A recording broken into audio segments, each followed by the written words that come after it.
So once you've dismantled Crocomire, or melted him, or burned him, whatever it is, we don't need to dwell on it. We're going to head back this way. And head back through the top door here.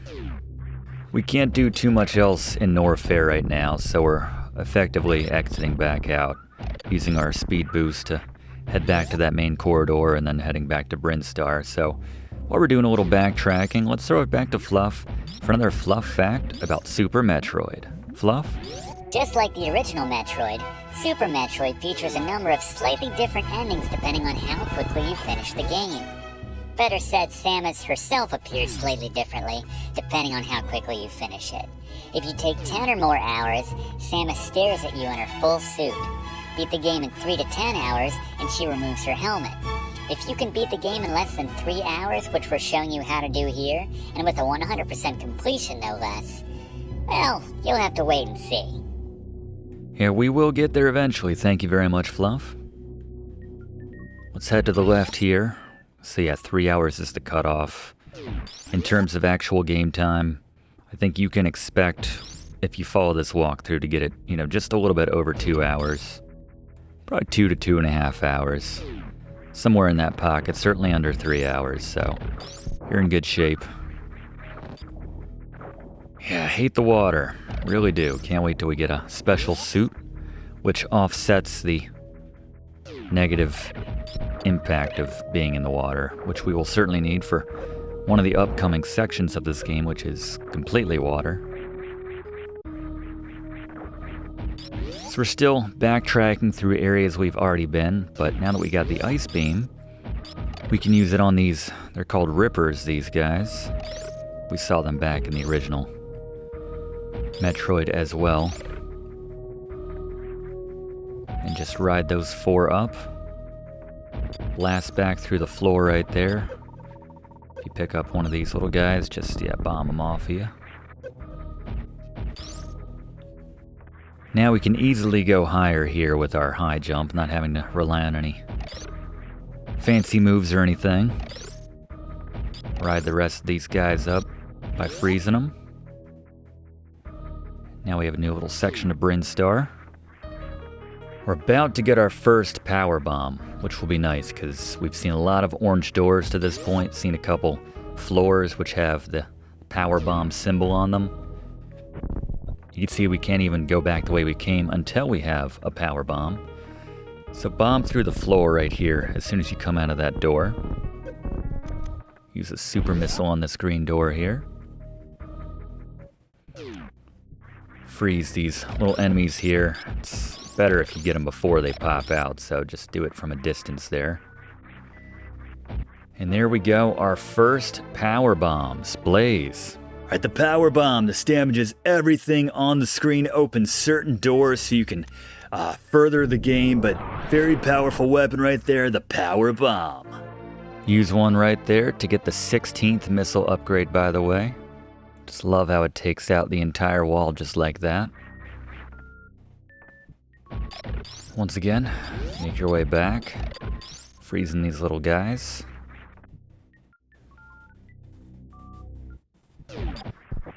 So now we can leave, open that orange door, but before we do, we have a bit more to explore in this area.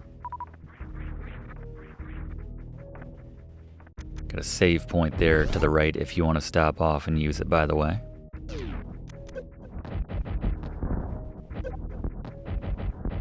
These guys are just more annoying than anything. Just get them out of the way.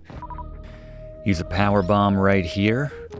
And then if you go through this false flower right there, grab yourself the second power bomb upgrade, just like that. 1, 2. So now we have a max of 10. All before I think we found our second super missile upgrade, actually. Keep going up when you come out, and this elevator is going to take us back to Crateria, back to the surface of Zebes, where we can grab a few more things. Use a power bomb right here to open this top door, also the only door. So once we get to the top, we're going to go to the left. We're actually to the right of our ship where we started the game, so we can stop in on our ship whenever we want throughout the game and top off every single thing that we have. It's not just like one of those missile upgrades or health upgrades. This will max out everything that we have, including our power bombs right now. I see we need 3 of those, so might as well get topped off here. You can save while you're here on your ship. Now we're going to head back to the right a little bit and give ourselves some running room. Stop right here, get some running room, and right before our ship, we're going to do a big old jump right here. Use a power bomb. You'll probably land somewhere around here, and above you, jump as that's going off to clear out the wall right here. And you can duck inside this hidden little area.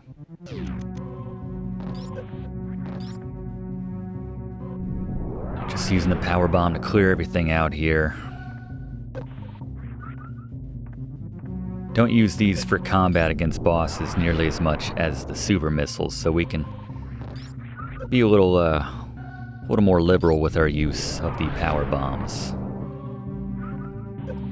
But yeah, that's how we advance this area to get to this door.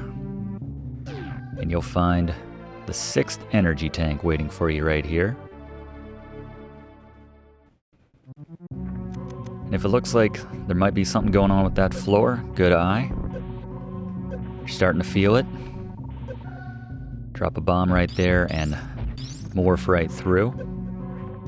Once again, we need our power bombs to make progress right here.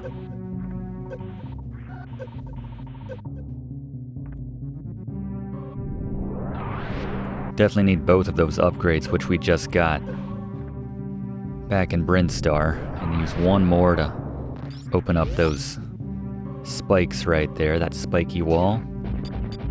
This is a tricky room right here. You want to jump right at that divider between those 2 center bricks. So right here, and then ride these down, shoot the left wall, and jump before it gets too low. Jump right about there. And if you do it right in the middle, then you can get both missile upgrades at once without having to backtrack. This is the 17th and the 18th missile upgrades right here, so yeah, if you're not right in the center, it's gonna favor you either on the left or the right side, so you'll be kept away from the other column, essentially, and you'll have to go back and do that whole thing again, which is, you know, it's annoying. It's not the worst thing in the world, but it's annoying. So if we can save any time, shave couple minutes off, then that's the way to do it right there. So just be careful when you make that jump.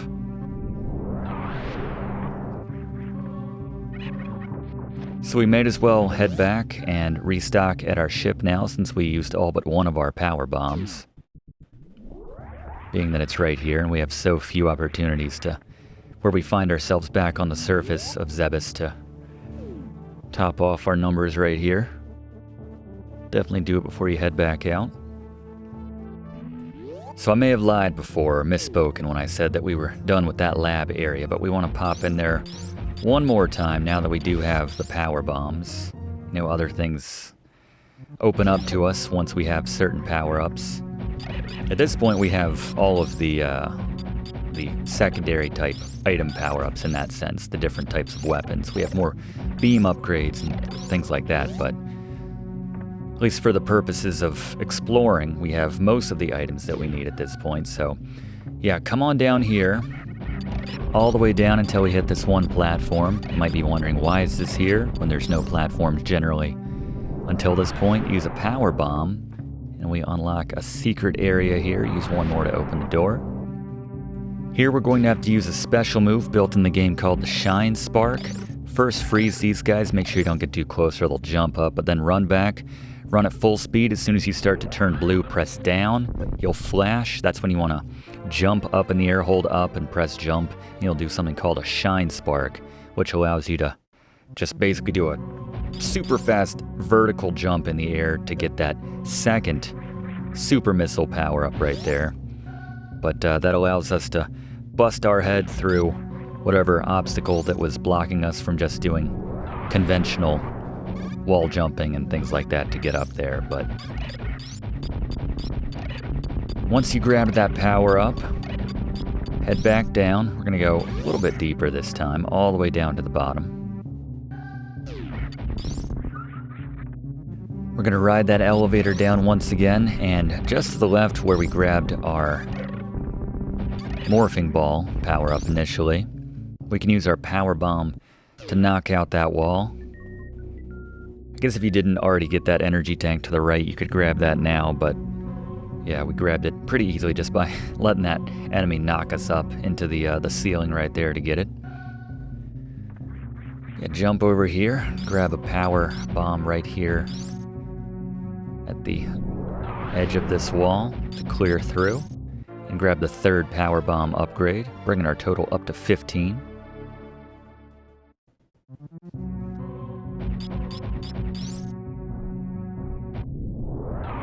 We're just going to keep on moving through here, take out these guys to unlock the door, but this is going to take us back to Brinstar.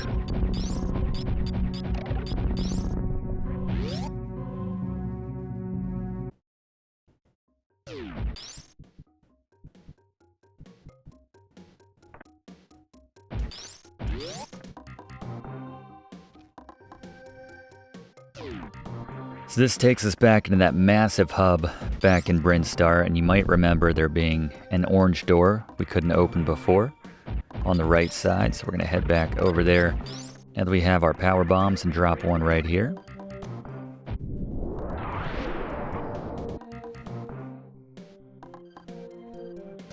And it's best to take these guys out before you try anything.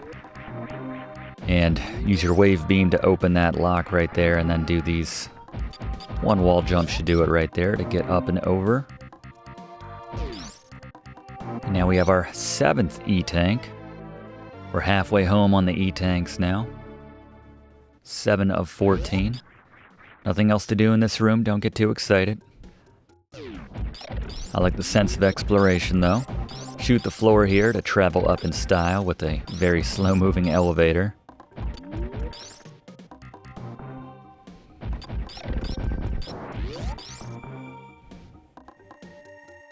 So now back in the main room, we're going to access a very sneaky area. Remember where we used wall jumps to get a missile upgrade right here? We can freeze that guy and make that jump a little bit easier, but use a power bomb just beneath where we picked up that missile upgrade and go through the wall right here. It's a false wall. And we need to put a super missile right there in that little groove right there. You can see where the ground is a little uneven to get our 4th power bomb upgrade, bringing our total up to 20 now. Just shoot that wall and it'll open up. You can use bombs to get through here. And once again, a little elevator. It's going to be a power up, which we're going to get a little bit later, which will let us jump when we're in the morphing state. But until then, elevator to the rescue. And this time in this massive room, we are going to head above the grapple squares right there and through this door to the left. This will take us back towards the earlier areas of Brinstar. If you run here, you'll take out the floor with your speed boost. Strictly speaking, it's not necessary to come down here, but just to show you, that little creature is called a Decora. There's an energy refill station right here. But yeah, just to show you, this little Decora shows you how to do the Shinespark. Essentially, if you give him time, he'll run over to the right. Apparently he knows how to do it too. He's got the speed boost. Little, I don't know, emu-looking kind of alien type thing. Not really sure how you want to describe that, but one of the few friendlies here in Super Metroid, here on Zebes. I think there's only 2 types of creatures that won't try to kill you in this game for the most part. Could be maybe some more exceptions I'm not thinking of, but they're the 2 friendlies. But yeah, get back to this main corridor right here, and we're going to use our speed booster this time to go through here the proper way. We'll grab that super missile upgrade that Fluff showed us with the mock ball trick earlier in just a second, but first, grab your 2nd reserve tank right here. And you'll notice that if you morph right here, you probably already caught this one, but go through there and grab yourself the 19th missile upgrade, bringing our total up to 95. But wait, there's more. go to the right here, bomb the wall, get the 20th missile upgrade. How sneaky is that right there? So we now have a total of 100 missiles. Nice round number. Let's add to our super missiles here by shooting up into the ceiling. Again, Fluff showed this earlier when he was showing you the mock ball technique for getting this a little bit earlier.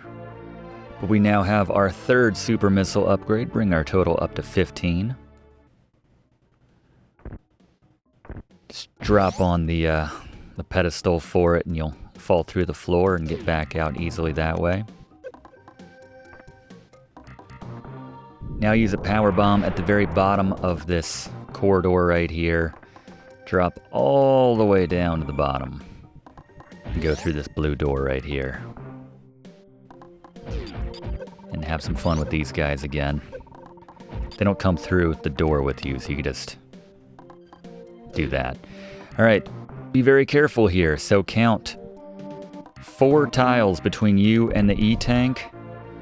And basically drop down to a morph state, fire a bomb, and as soon as it explodes, hold hard left because there is a false gap in the floor right there. So don't want to fall through there, but there's our 8th energy tank, and this is our 4th super missile upgrade. So just collecting power-ups left and right here in Brinstar.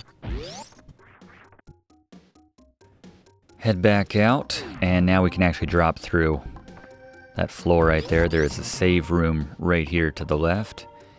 If you want to save your game, go ahead and do so. By the way, I'm never actually hitting, I think it's A to save your game. I'm just standing on it and being prompted.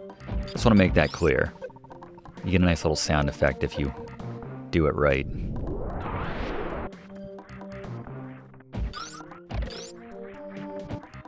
Power bomb's certainly a good way to get everybody off your back right here. This is a frustrating area. Either way, with all the spikes above and below you and those guys grabbing on. Those little guys are called Edicoons. They're the other friendlies that you'll find in Zebes. The only other characters that don't want to kill you, seemingly. This is kind of a tricky move to make right here. You want to do a wall jump and then quickly, once you get enough height above it, double tap down to get into that morph state. Hold hard right and come on in here. Grab your 5th power bomb. And yeah, difficult to...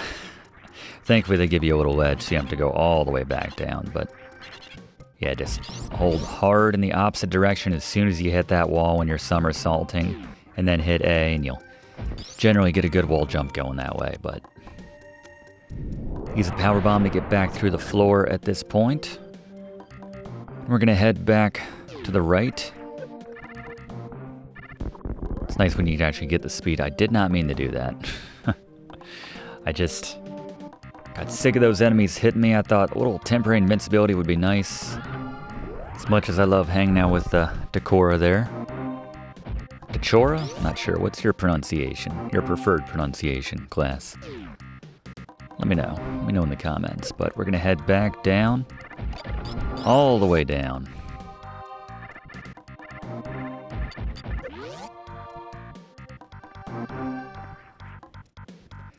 And take this bottom right door again.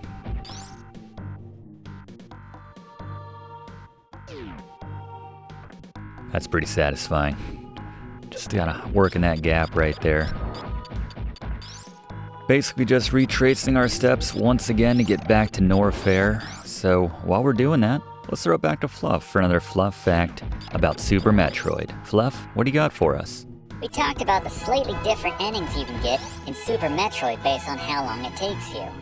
While that's again similar to Metroid, one difference between the games is that Super Metroid actually displays your playtime at the end of the game.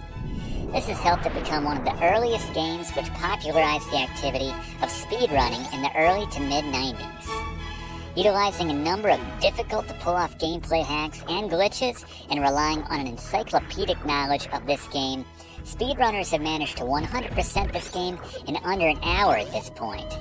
For what it's worth, the in-game timer, which is used to calculate your final time, isn't constantly running. According to Super Metroid's speedrunning wiki page, the timer pauses when you access the pause menu, transition between rooms, have a message box on the screen, during lag, when Samus is dead at 0 energy, and the Sari Station cutscene. It's definitely something else to behold the best speedrunners playing this game to pitch-perfect ability, but we're happy with our efficient 100% completion route and strategies here, which won't require you to run this game until you're fired from your job and your spouse leaves you and takes the kids. That's what it takes. Some may call it a problem, others call it commitment. Let's head through this door right here with our power bomb and finally get the map for this section of Zebes here in Norfair. Now that we have our power bombs, our first stop is going to be going back through that sprinting area right here. And then remember, we ran over a gap which revealed that we would need some power bombs if we wanted to go down right here. So we got the power bombs. Let's drop one. Got a whole welcoming committee down here, lots of craziness. So we got a missile upgrade here. Do not run through this door. Walk through this door and then hold back to the right as soon as you come through. Freeze this little guy right here. Jump on him in one move if you can, but yet shoot diagonally up here and reveal our 21st missile upgrade for 105. But that is a tricky missile upgrade to get if you don't do it that way in my experience. These platforms all give out pretty much immediately, so you gotta time it just right, but being that there are so many of them, it's very difficult. But anyway, do it like that. Go down to the bottom, speed boost all the way across here, and we're gonna head back down into Crocomyre's lair here. Remember Crocomyre? Poor Crocomyre. We're gonna head to the left here, through the wall that he knocked down with his last gasp. And you can restock right here if you need to, right quick. Doing pretty well here, actually. You can see we're getting our health back up to respectable 8 tanks. Got to save to the right if you want to use it. And we can actually, if we have a little bit of speed, if you just jump at the very edge of that platform to the left, just by virtue of having the high jump boots. And you should be able to come in here and grab your 6th power bomb upgrade, bringing our total up to 30 now.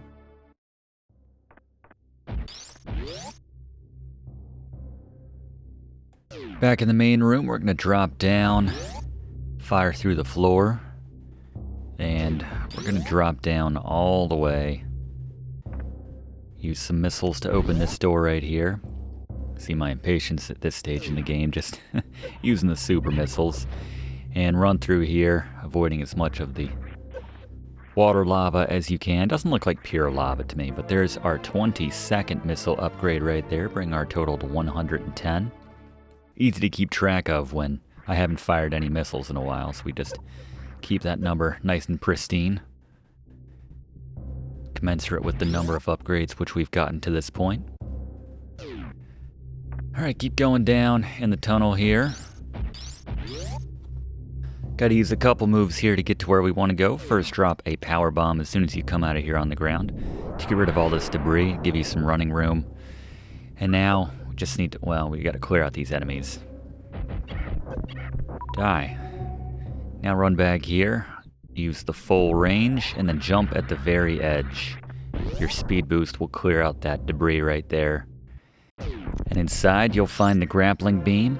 We'll have Blaze talk about this in just a second, but first, we have the most probably difficult application of this item in this game to get the 23rd missile upgrade. So equip this, and grab this first Ripper here, go maximum length on it, and then release at the maximum velocity right there, as you can see as we did. On this third one, a little less velocity, more of a rocking motion to give ourselves some more hang time to catch on to the fourth one, and then swing over to the missile. Very happy I did that. I don't always do that on the first try, so. Blaze, we just saw it in action, but yeah, what do you got on the Grappling Beam?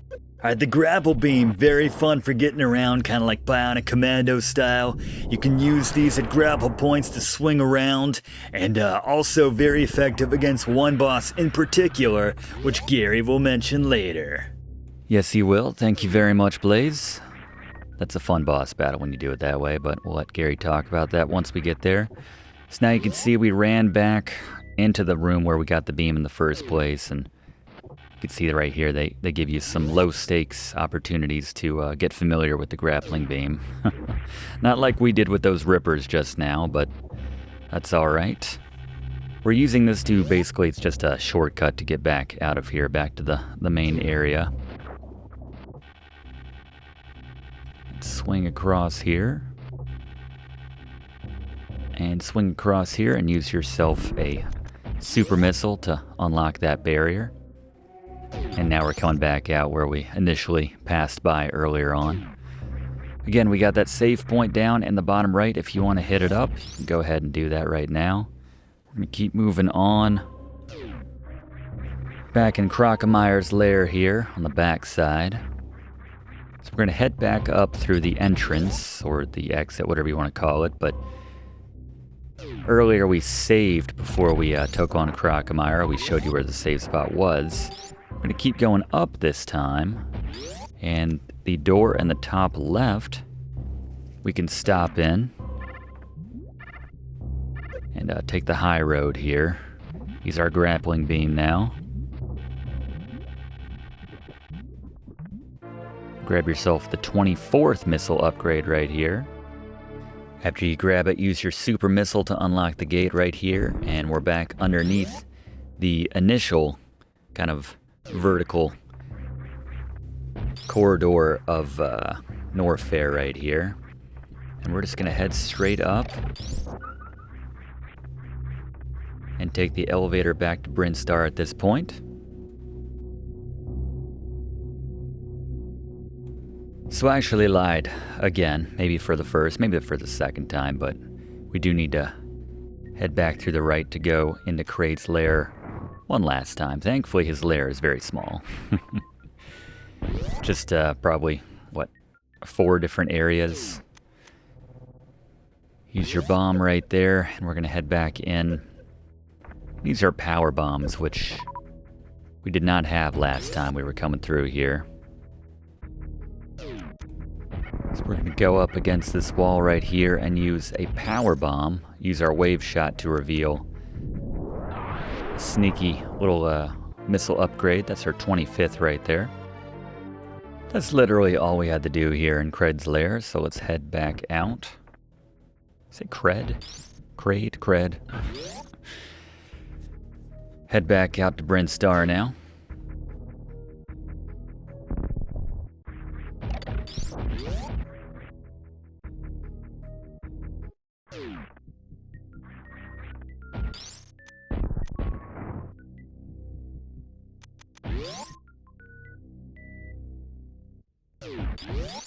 We can actually access a new area in Meridia right now if we dropped a power bomb right there in that tube.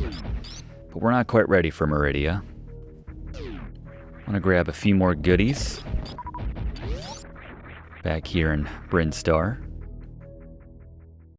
We're going to head back to that very long corridor, and there is a door which we can open via a power bomb, which we could not before. May have unlocked it already, just when we were passing through. I may have launched a power bomb just to, in the interest of getting through the area a little bit faster, because I do tend to get impatient. But either way, it's this door right here. You can see it on the map that we haven't accessed it yet. So if you just drop one right here, certainly kill this little creature, and then unlock this door. Try not to kill the little light guys, the fire fleas. They are the ones literally lighting this room up, so each one we kill, the room gets a little bit darker, a little bit harder to see what we're doing, so we try to keep them alive. They will hurt us if they touch us, but other than that, they're pretty innocuous. A lot of Tarzan right there with our grappling beam. Then come on through here, hit this elevator. Right up top, and X-ray scope. Blaze? Alright, the X-ray scope allows you to see through walls so you can see hidden items, things you might be able to break, things like that, hidden passages. If you want to pull it out, go ahead, but generally the professor's going to tell you where and what you can break, see, grab, etc. But there you go, the X-ray scope. Do right, Blaze. Yeah, it's a waste of time if you ask me, but in the interest of showing you everything in this game, had to grab the X-ray scope, obviously, to get that 100% completion. But yeah, we'll show you where to use everything. You can see the room got a little bit darker when we killed that fire flea right there. If we just freeze them, we get to maintain our... Yeah, those spikes are frustrating. Still kind of make out where you're going, though, so if you got to clear a couple of them out just to... for practicality purposes. No harm, no foul.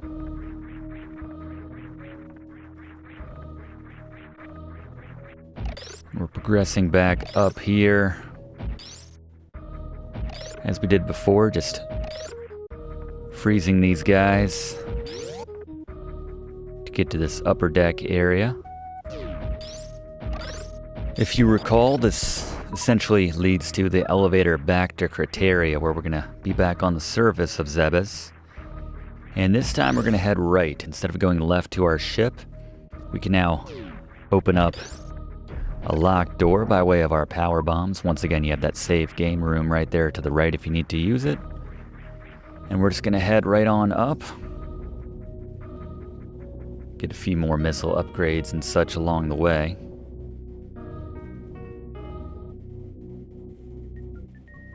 Yeah, this is the crashed ship portion of this Super Metroid walkthrough. Very creepy. We don't learn about what happened to the ship until, I think, a couple Metroid games later. They work in the story and all that, but this one, obviously just swing a little bit and then cut it to get that 26th missile upgrade right there. Ideally, you'll land on that platform so you don't have to fall in the water and get back up. Again, I hate the water physics until we have the suit which fixes it. Never mean to use that. That X-ray scope right there. Just slows you down as you're switching through all your different weapons and trying to run at the same time. But dip down in the water once you come out to this open area. Drop a bomb right there, a power bomb, and you'll find the 27th missile upgrade right here. Backtrack through the water, which is so slow, I bet we can sneak in a Fluff fact. Fluff? If the sound effects of many of the bosses, in particular in Super Metroid, sound familiar, they're actually samples taken directly from a variety of Godzilla movies. Midway through development, it was decided that the existing SNES sound effects they had weren't cutting it, so they employed the relatively rarely used technique at the time of sampling. I thought those sounded familiar. I thought it was just their attempt at a Godzilla sound, but that makes sense as we grab one of these rippers right there. Being very careful not to fall into the water beneath us, so we'd have to work our way back there. And here we are at the entrance of a broken down ship, which I guess crash landed on Zebes. Got to restore power, but before we do it, we're going to drop down here and drop a bomb against the wall. There's going to be a lot more enemies once we do turn on the power, so enjoy it while it lasts. The spikes don't even hurt us as we grab the 28th missile upgrade. And now we're going to head back to the central chamber and go all the way down to the bottom and take on the boss of the crashed ship here. Phantoon, I believe his name is. Sounds fun, but he's actually, he's kind of rough. But I'm sure Gary, as always, has a top-notch strategy to employ to make taking him down a whole lot easier. To get to him, go all the way down to the bottom, morph down into a ball, just bomb through the wall here, and use a super missile if you want on the eye right there. And with tips on how to take down Phantoon, let's go back to Gary. Boss beaters. Alright, Phantoon, you want to use your charged jumps to avoid taking damage from the flames. This will give you that temporary invincibility.